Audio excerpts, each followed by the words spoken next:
없지만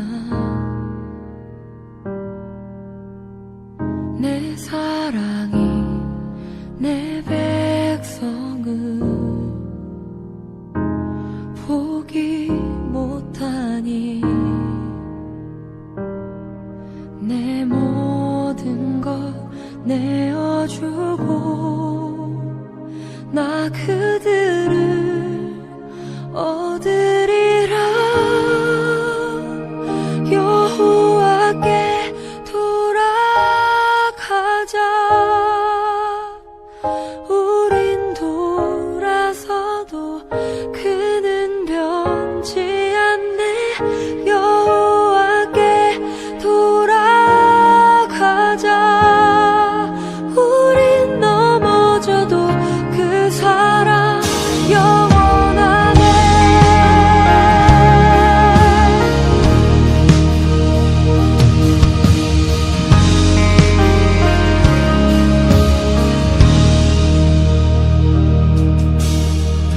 내 백성이 나를 떠나 돌아섰지만 내 사랑이 내 백성을 포기 못하니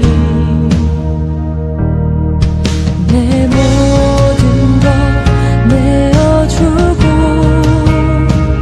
나 그들을 얻으리라. 여호와께 돌아가자. 우린 돌아서도 그는 변치 않네. 여호와께 돌아가자. 우린 넘어져도 그 사랑 영원하네. 사랑은 오래 참고 자신을 내어주네. 서로 사랑할 때 세상은 주보네. 사랑은 절대 지지 않네. 사랑은 오래 참고 자신을 내어주네.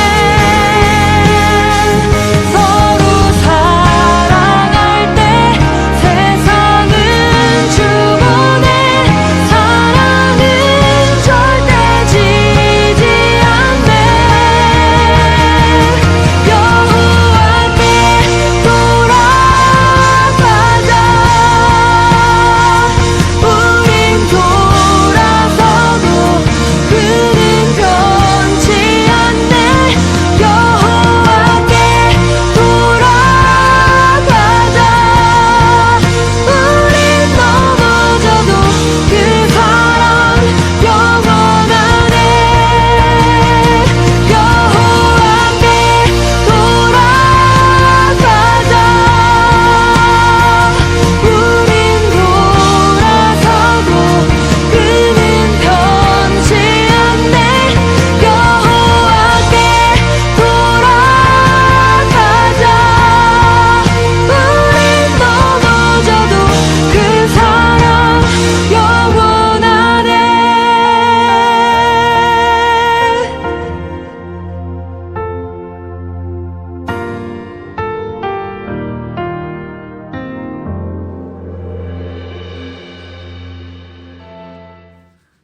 오늘 우리에게 주신 하나님의 말씀은 사무엘상 13장 1절에서 7절까지의 말씀입니다. 다 같이 화면을 보시면서 함께 읽겠습니다. 사울이 왕이 되었을 때 그의 나이는 30살이었다. 그가 이스라엘을 다스린 것은 42해였다. 그는 이스라엘에서 3,000명을 뽑아서 그 가운데서 2,000명은 자기와 함께 믹마스와 베델 산지에 있게 하고 1,000명은 요나단과 함께 베냐민 지파의 땅 기브아로 보내고 나머지 군대는 모두 각자의 집으로 돌려보냈다. 요나단이 게바에 있는 블레셋 사람의 수비대를 치자 블레셋 사람들이 그 소식을 들었다. 사울이 온 나라에 나팔을 불어서 히브리 사람 소집령을 내렸다. 온 이스라엘 백성은 사울이 블레셋 수비대를 쳐서 이스라엘이 블레셋 사람들의 미움을 사게 되었다는 말을 듣고 길갈로 모여와서 사울을 따랐다. 블레셋 사람들도 이스라엘과 싸우려고 모였는데 병거가 3만에다가 기마가 6천이나 되었고 보병은 바닷가의 모래알처럼 많아서 셀 수가 없었다. 블레셋 군대는 벳 아웬의 동쪽 믹마스로 올라와서 진을 쳤다. 이스라엘 사람들은 자기들이 위급하게 되었다는 것과 군대가 포위되었다는 것을 알고는 저마다 굴이나 숲이나 바위 틈이나 구덩이나 웅덩이 속으로 기어 들어가 숨었다. 히브리 사람들 가운데서 더러는 요단강을 건너 갓과 길르앗 지역으로 달아났다. 사울은 그대로 길갈에 남아 있었고 그를 따르는 군인들은 모두 떨고 있었다. 아멘. 하나님께서 이 말씀을 통하여 우리에게 은혜 주시기를 원합니다. 하나님의 크신 사랑과 은총이 여러분의 삶에 함께 하시기를 빕니다. 오늘은 두려움에 떨고 있는 이스라엘이라는 제목으로 함께 하나님의 말씀을 나누겠습니다. 사람들은 보통 어려운 일을 반복해서 경험할 때 인생은 산 넘어 산이라는 말을 합니다. 그리고 이 말은 오늘 본문 말씀에 등장하는 사울의 삶에 가장 잘 어울리는 말이라고 생각합니다. 사울은 여러 가지 우여곡절을 겪으며 암몬왕 나하스의 군대를 물리치고 최초로 이스라엘 12지파, 통일 이스라엘의 왕이 되었습니다. 하지만 그를 기다리고 있는 것은 부와 권세를 누리는 화려한 꽃길이 아니라 호시탐탐 침략의 기회를 노리고 있는 주변의 강력한 국가들이었습니다. 그리고 그 중에서도 블레셋은 가장 강력한 상대였으며 이스라엘을 가장 심하게 괴롭히고 있는 적이었습니다. 그리고 사울은 실제로 평생 동안 블레셋과 싸웠으며 결국 그와 그의 아들 요나단은 블레셋과의 전투에서 전사하고 말았습니다. 1절입니다. 사울이 왕이 되었을 때에 그의 나이는 30살이었다. 그가 이스라엘을 다스린 것은 42해였다. 개역 개정 성경에는 사울이 왕이 될 때 30세였으며 이스라엘을 2년 동안 다스렸다고 번역하고 있습니다. 1절 말씀은 학자들 간에도 다양한 의견이 있을 정도로 해석과 번역에 논쟁이 있습니다. 왜냐하면 일부 단어가 유실되어서 정확한 뜻을 알 수 없기 때문입니다. 하지만 학자들이 공통적으로 동의하는 내용은 사울이 약 40세에 왕이 되었으며 약 20년 동안 이스라엘을 통치했다는 것입니다. 사울은 왕위에 오른 지 얼마 되지 않아서 블레셋 군대와 큰 전쟁을 치르게 되었습니다. 초기 사울의 왕권은 강력하지 않았고 불안한 요소가 많았습니다. 그리고 그의 왕권은 주변 가나안 국가들의 왕권과는 많이 달랐습니다. 고대 근동 지역의 왕들은 신의 대리자였으며 왕권이 강할 때에는 스스로 신을 자처할 정도로 막강했습니다. 왕은 백성들 위해 군림하며 명령을 내릴 수 있었습니다. 그리고 백성들을 대형 건설 현장에 징집할 수 있었고 많은 신하들과 군대를 보유할 수 있었고 그리고 왕궁을 짓고 세금을 거둘 수 있었습니다. 하지만 사울왕은 이런 권세와 권한을 누리지 못했습니다.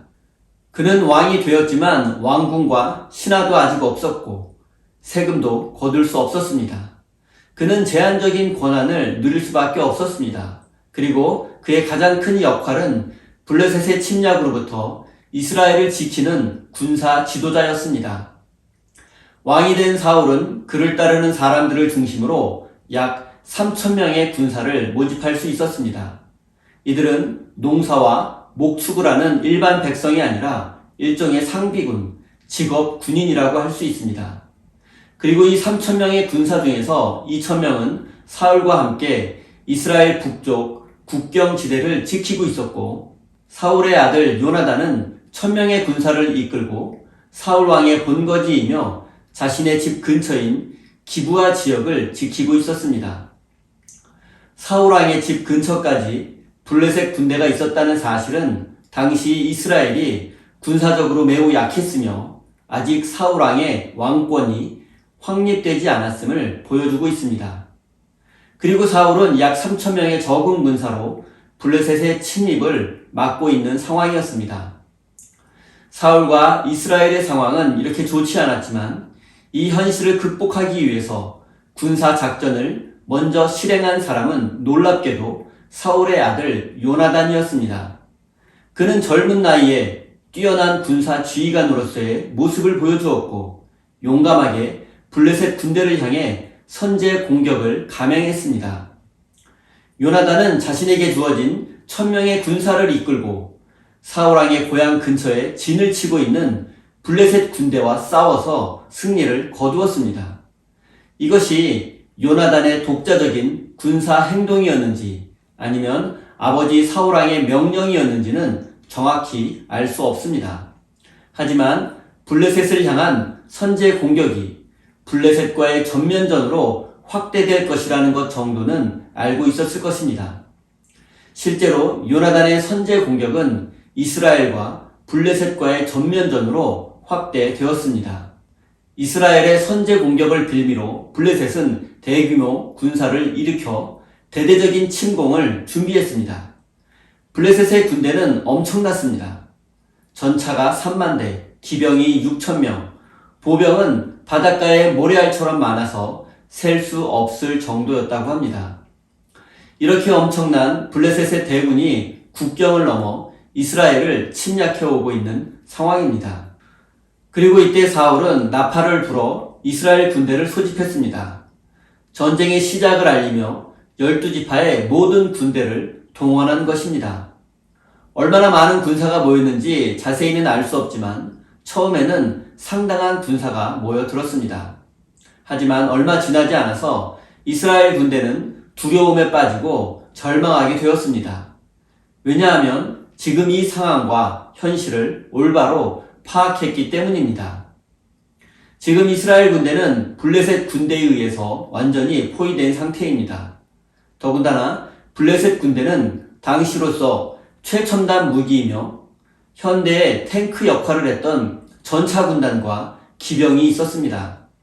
하지만 이스라엘은 철제 무기를 만들 수 있는 기술이 없었기 때문에 철로 만든 칼과 창을 가지고 있는 사람은 사울 왕과 요나단밖에 없었습니다. 압도적인 전력을 보유한 적들 앞에서 백성들뿐 아니라 사울 왕도 두려움에 떨고 있었습니다. 그리고 이런 상황에서 이스라엘 군사들은 진지를 이탈해 도망하는 자들이 생겼습니다. 시간이 지나자 탈영병의 숫자는 걷잡을 수 없을 만큼 증가하게 되었습니다. 이스라엘 군사들은 동굴과 숲속으로 도망했고 심지어 요단강을 건너 이스라엘 밖으로 도망친 병사들도 많았습니다. 그리고 이로 인해서 이스라엘 군대의 사기는 바닥으로 떨어지고 말았습니다. 요나단의 선제 공격이 오히려 더 큰 화를 불러온 것일까요? 힘없는 이스라엘은 강력한 블레셋의 압제를 당연한 것으로 받아들여야 하는 것일까요? 적들 앞에 두려움에 떨며 도망친 이스라엘 군사들이 문제일까요? 사랑하는 성도 여러분, 근본적인 문제는 사울과 이스라엘 군대가 아직도 하나님을 신뢰하고 있지 못하다는 사실입니다. 이스라엘이 싸워야 하는 전쟁은 칼과 창으로 싸우는 것이 아니며 군대의 많고 적음이 승패를 좌우하는 것도 아닙니다. 이스라엘이 싸워야 하는 전쟁의 승패는 오직 하나님의 손에 달려있음을 깨닫고 그 사실을 믿어야 합니다. 무기가 없고 군대의 수가 적다고 할지라도 두려움에 빠져서는 안 됩니다. 하나님 앞에 엎드려 도움을 구해야 합니다. 이것이 하나님의 백성들이 취해야 할 자세입니다. 이스라엘은 지금까지 모세와 여호수아 그리고 많은 사사들을 통해서 기적 같은 승리를 경험했습니다. 나의 힘과 능력으로는 해결할 수 없고 승리할 수 없었지만 하나님이 도와주셨고 함께해 주셨고 은혜를 베푸셨기에 수많은 어려움들을 이겨내고 승리를 거둘 수 있었고 오늘 이 자리, 이 순간까지 올 수 있었습니다. 하지만 이스라엘 백성들은 하나님의 능력과 은혜를 기억하지 못했습니다. 하나님을 신뢰하지 못한 것입니다.